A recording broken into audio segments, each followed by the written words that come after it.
95 साली जेव्हा शिवसेना आणि भारतीय जनता पक्षाचं सरकार आलं, मनोहर जोशी मुख्यमंत्री होते, गोपीनाथ मुंडे उपमुख्यमंत्री होते आणि मी स्वतः साक्षी आहे त्या गोष्टीला. दोघंही घरी भेटायला नेहमी येत जात होते शिवसेना प्रमुखांना.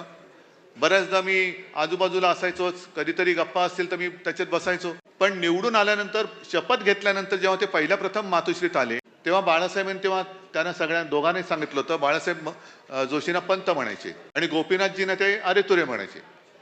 आणि माझ्यासमोर सांगितलं, पंत तुम्ही मुख्यमंत्री आहात, गोपीनाथ तू उपमुख्यमंत्री आहेस, तुम्ही राज्याचे मुख्यमंत्री आणि उपमुख्यमंत्री झालात, आपल्या विरुद्ध काँग्रेसची लोक आंदोलन करतील, रस्त्यावरती उतरतील, पण त्यांच्यावरती लाठी चालवायची नाही. आज आपण सत्तेत आहोत, ते आंदोलन करतील, पण आपल्या विरोधात आंदोलन जरी केलं तरी त्यांच्यावरती लाठी उगारायची नाही. जरी ती काँग्रेसची असली तरी माझ्या महाराष्ट्राची मुलं आहेत, माझ्या महाराष्ट्राची मुलं आहेत.